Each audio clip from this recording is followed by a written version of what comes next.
उद्धव ठाकरे यांनी बोलवलेल्या संसदीय दलाच्या बैठकीला ठाकरे गटाचे 6 खासदार हे अनुपस्थित होते आणि एकूण यावरून आता स्पष्ट झाले की ठाकरे गटात फूट पडलेली आहे। त्यांच्या 6 खासदारांनी वेगळा गट तयार केल्याची माहिती देखील आता समोर आलेली आहे। मात्र या सगळ्या घडामोडीनंतर उद्धव ठाकरे यांच्याकडे आता या पुढच्या काळातले कायदेशीर पर्याय काय असणार आहे किंवा कायदेशीर लढाई नेमकी कशी असणार आहे या संदर्भात बोलण्यासाठी आता आपल्या सोबत आहेत उल्हास बापट सर। ठाकरे गटात फूट पडली हे आता स्पष्ट झालेलं आहे। उद्धव ठाकरेंकडे आता नेमके काय पर्याय असणार आहे, त्यांनी या पुढच्या काळात कायदेशीर लढाई नेमकी कशी लढवली? आता पक्षाची मीटिंग अटेंड करण्याकरता त्यांनी व्हीप काढला होता। तर आता व्हीपचा जनरली अर्थ असा धरला जातो की कायदेमंडळामध्ये हजर राहा आणि एखाद्या मतदान करताना कसं मतदान करा, तसं मतदान जर का केलं नाही किंवा गैरहजर राहिले तर अँटी डिफेक्शन लॉ लागू होतो। परंतु याच्या म्हणजे अशा रीतीने पक्षाच्या मीटिंगला व्हीप काढता येतो का याचं उत्तर काही सुप्रीम कोर्टाने अजून दिलेलं नाहीये। परंतु हा जो पक्षांतर बंदी कायदा आहे त्याच्यामध्ये स्वच्छ शब्दात दिलाय की एखाद्या व्यक्तीने जर का स्वखुशीने पक्ष सोडला तर तो डिस्क्वालिफाय होतो।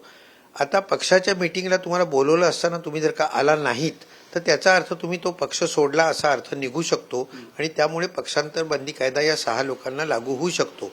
तसं जर का झालं तर उद्धव ठाकरे यांचा पक्ष जो आहे तो लोकसभेच्या सभापतींकडे तसं पिटिशन करू शकतो की यांना डिस्क्वालिफाय करा। हे जे डिस्क्वालिफिकेशन असतं आमदारांचं खासदारांचं हे गव्हर्नर किंवा प्रेसिडेंटच्या हातात असतं। फक्त पक्षांतर बंदी कायद्याखाली 10व्या शेड्यूल खाली जर का डिस्क्वालिफिकेशन असेल तर त्याचा अधिकार स्पीकरला दिलेला आहे। त्यामुळे आता स्पीकरकडे जावं लागेल यांना। अच्छा, एकूण यांनी पिटिशन दाखल केल्यानंतर डिस्क्वालिफाय होण्याची शक्यता देखील नाकारता येत नाही या सगळ्या 6 हो, नाही नाकारता येत नाहीये। आता 2 गोष्टी असतात, एक तर कुठलीही चुकीची गोष्ट झाली असेल पक्षाच्या विरुद्ध झाली असेल तर आधी परवानगी काढली असेल तरी ते डिस्क्वालिफाय होत नाहीत, किंवा पुढच्या 15 दिवसात त्यांनी जर का माफी मागितली पक्षाची आणि पक्षाने यांना माफ केलं तरी ते डिस्क्वालिफाय होत नाहीत। म्हणजे यदा कदाचित पुढच्या 15 दिवसात यांच्यातल्या कोणाचं मत बदललं आणि ते परत आले तर ते डिस्क्वालिफाय होणार नाहीत असं राज्यघटनेच्या 10व्या शेड्यूलमध्ये लिहिलेलं आहे। दुसरं एक की आता या सगळ्या लोकांनी वेगळा गट स्थापन केला असं देखील म्हटलं जाते। तुम्ही जर म्हटलं की यांनी पक्षाचा आदेश झुगारून म्हणजे ते आज बैठकीला उपस्थित नाहीयेत, मग यांना तसा स्वतंत्र गट स्थापन करता येऊ शकतो का किंवा एखाद्या पक्षामध्ये त्यांना मर्ज होता येईल का? आता कसं असतं, पुन्हा हा जो निर्णय आहे की हा गट मान्य करायचा का नाही करायचा हा स्पीकरचा निर्णय आहे। स्पीकरला पूर्ण डिस्क्रिशन असतं या बाबतीत। दुर्दैवाची गोष्ट अशी आपल्या देशामध्ये सध्या की ज्या व्यक्तींकडनं अंपायर सारखं त्यांनी काम करावं अशी अपेक्षा आहे त्या व्यक्ती तसं काम करताना दिसत नाहीत। तुम्हाला अगदी उदाहरण द्यायचं झालं तर स्पीकर हा कुठल्या तरी पक्षाचाच मेंबर असतो।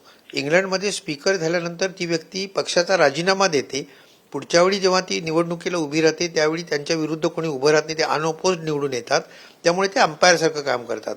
इथे जे आत्ताचे स्पीकर आहेत ते भाजपचे मेंबर आहेत, त्यामुळे ते भाजपच्या दबावाखाली असणार हे अगदी उघड आहे। म्हणजे याच्यात काही मी मोठा शोध लावत नाहीये। जसं गव्हर्नरचं होतं, गव्हर्नरची अपॉइंटमेंट प्रेसिडेंट पंतप्रधानांच्या सल्ल्यानुसार करतात आणि कुठल्याही क्षणी त्यांना काढून टाकता येतं, त्यामुळे गव्हर्नर पंतप्रधानांचे नोकर असल्यासारखं वागतात असं सुप्रीम कोर्टाने म्हटलंय। मी नाही म्हणते, सुप्रीम कोर्टाने म्हटलंय। आणि तसंच इलेक्शन कमिशनची नेमणूक ही राष्ट्रपती करतात पण पंतप्रधानांच्या सांगण्यानुसार करतात, त्यामुळे अंपायर सारखं काम करावं ही जी अपेक्षा आहे ती पूर्णत्वाला जात नाही। त्यामुळे मी गेसवर्क करू शकत नाही की यांना 8 ना वेगळा गट स्थापन करायला परवानगी देतील का वगैरे वगैरे, याच्याबद्दल मी काही बोलू शकत नाही, ते स्पीकरचा डिस्क्रिशन आहे। पण एक आहे, स्पीकरचा निर्णय तुम्हाला पटला नाही तर ते क्वेसाय ज्युडिशियल प्रोसिडिंग आहे, म्हणजे ट्रिब्युनल आहे, त्यामुळे तुम्हाला सुप्रीम कोर्टाकडे अपील करता येतं त्यांच्या निर्णयाच्या विरुद्ध। परंतु पुन्हा आता तुम्ही पाहिलं तर 4 वर्ष केस पडू नये महाराष्ट्राची, मग आता ही पुढे 4 वर्ष पडून राहिली तर इथलं सगळं संपतच आहे तोपर्यंत। Justice delayed is justice denied ते इथे चाललेलं आहे। त्यामुळे ज्या उदात्त हेतूनी हा कायदा केला होता त्याचं जे विकृतीकरण सध्या चाललेलं आहे त्याला अनेक लोक जबाबदार आहेत, राजकीय पक्ष जबाबदार आहेत, निवडून आलेली लोक जबाबदार आहेत, त्याचप्रमाणे माझं असं मत आहे की सुप्रीम कोर्ट पण जबाबदार आहे. त्यांनी कॉन्स्टिट्युशनल इश्यू असेल तर साधारण 6 महिन्याच्या आत निर्णय द्यायला पाहिजे. 4-4 वर्ष तुम्ही निर्णय दिला नाहीत तर त्याच्यामध्ये लोकशाहीचं फार नुकसान होतं. तुम्ही आता जसं म्हटलं की त्यांना स्वतंत्र गट किंवा एखाद्या पक्षात त्यांना मर्ज व्हायचं असेल त्यांच्या मुख्य पक्षाची परवानगी असणं गरजेचं आहे किंवा मुख्य पक्ष त्या संदर्भातली सहमती देणं गरजेचं. पण या ठिकाणी तो उद्धव ठाकरे अशा पद्धतीची सहमती नसणारच आहे. मग त्यांना जी काही चर्चा सुरू आहे की एकनाथ शिंदे यांच्या शिवसेनेमध्ये हे सर्व खासदार मर्ज होणार आहे त्यांच्या वर्धापन दिनी किंवा त्या सगळ्या गोष्टी चर्चेल्या जात आहेत, तसं यांना करता येऊ शकतं का? म्हणजे तसं होईल? मागच्या वेळी जसं झालं तसंच करावं लागेल की त्यांना सांगावं लागेल की आम्हीच उभाठा आहोत, हे नाहीच. म्हणजे ज्याचं शिंद्यांनी सांगितलं की मी शिवसेना आहे, हे नाहीच, आणि इलेक्शन कमिशनने ते मान्य केलं. पक्षावरतीच त्यांना दावा करता येईल. त्यांची ती स्प्लिट झाली असं पक्षामध्ये, तर कोणातरी एकाला तो पक्ष द्यावा लागतो. ते इलेक्शन कमिशननी मागच्या वेळी खरं पक्ष ठरवताना 3 गोष्टी बघाव्या लागतात. एक, त्या पक्षाची घटना काय येते, दुसरी कॉन्स्टिट्यूशन, म्हणजे दुसरी गोष्ट पक्षामध्ये बहुमत कोणाचं आहे आणि कायदेमंडळात बहुमत कोणाचं आहे. तर मागच्या वेळी इलेक्शन कमिशननी काय केलं, फक्त कायदेमंडळातलं बहुमत धरलं आणि त्यांना देऊन टाकला पक्ष. तर हे चुकीचं होतं. त्याच्याच विरुद्ध सुप्रीम कोर्टात आपण गेलोय, म्हणजे आपण म्हणजे उद्धव ठाकरे गेलेत, तर अजून काही निर्णयच नाही लागलेला.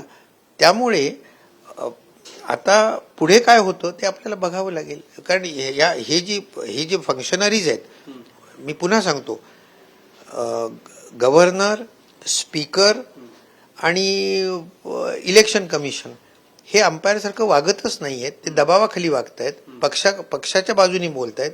त्यामुळे याचा निर्णय काय लागेल याचं गेसवर्क मी नाही करू शकत. अच्छा, पण आता उद्धव ठाकरेंकडे हा एक पर्याय की लोकसभा अध्यक्षांकडे जाणं, पिटिशन दाखल करणं, आणि तिथे जर न्याय नाही मिळाला तर सुप्रीम कोर्टात जाणं. हे 2 ऑप्शन आहेत आणि त्यांच्याकडे अत्यंत केपेबल वकील पण आहेत. माझ्या कल्पनेने काल ते कपिल सिब्बल यांच्याकडे गेले होते. त्यामुळे आता ते बघतील पुढे काय करायचं ते. पण पहिली केस ही कपिल सिब्बलच लढवत होते, ती 4 वर्ष चालू आहे. त्यामुळे आता ही 4 वर्ष चालू राहिली तर त्याला अर्थ उरत नाही काही. मी तुम्हाला सांगतोय, शेवट या सगळ्याचा उपाय काय आहे, मी अनेकांना सांगतो, मी वर्गातही सांगतो की we the people of India यांनी कॉन्स्टिट्यूशन चालू होते तेव्हा शेवट सत्ता जी आहे ती वी द सॉव्हरीन कोण आहे, तर आपण भारताचे नागरिक. तर आपण निवडून देताना अशा लोकांना निवडून दिलं पाहिजे की जे पीपल ऑफ इंटिग्रिटी आणि कॅरेक्टर आहेत, जे पक्षाच्या नावावर निवडून येतात आणि नंतर पक्षाशी विश्वासघात करतात.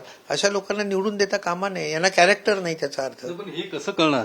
तुम्ही आता हे सगळं म्हणतायत की ज्यांचं कॅरेक्टर चांगलं किंवा जे पक्षाशी बांधील, हे सुरुवातीच्या काळात कळत नाही. आता ही जी लोक यांनी सगळी निवडली होती, सुरुवातीच्या काळात लोकसभा त्यांना उमेदवारी देण्यात आली होती, त्यावेळी असं कुठलं त्यांनाही पक्षाला माहितलं नव्हतं किंवा त्यांच्या मतदारसंघातल्या मतदारांनाही असं वाटलं नव्हतं. मात्र हे सगळ्या नंतरच्या सगळ्या घडामोडी घडल्या. मग नेमका विश्वास कसा ठेवता येणार? नाही, बरोबर आहे. याचं उत्तर नाही मला देता येणार. पण एखादी व्यक्ती चारित्र्य संपन्न आहे का नाही हे लोकांनी ठरवावं लागेल. ते कसं ठरवायचं ते लोक ठरवतील. धन्यवाद सर. तर या सगळ्या उल्हास बापट सरांचं म्हणणं की सध्या कायदे मंडळ असू दे, कोर्ट असू दे, एक दबावाखाली काम करताना किंवा गव्हर्नर असू दे, हे सगळे जी काही यंत्रणा आहे दबावाखाली काम करत असल्याचं समोर येत आहे. त्यामुळे आत्ता ठाकरे गटात फूट पडली. यानंतर कायदेशीर लढाई, अर्थात लोकसभा अध्यक्षांकडे उद्धव ठाकरेंना पिटिशन करता येणार आहे. तिथे जर न्याय मिळाला नाही तर अर्थात त्यांना सुप्रीम कोर्टात जावं लागणार आहे. मात्र सुप्रीम कोर्टात जरी गेले तरी या मागचा जर काही इतिहास बघितला, जवळपास 4 वर्षांपासून त्यांच्या पक्षाच्या संदर्भातली जी केस सुरू आहे त्याचा अद्याप निकाल नाहीये.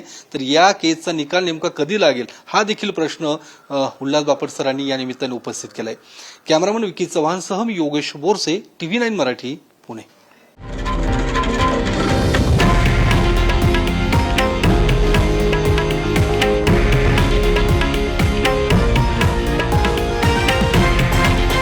हे आहे देशातील नंबर 1 न्यूज नेटवर्क आणि आपण पाहत आहात TV9 मराठी, एकमेव.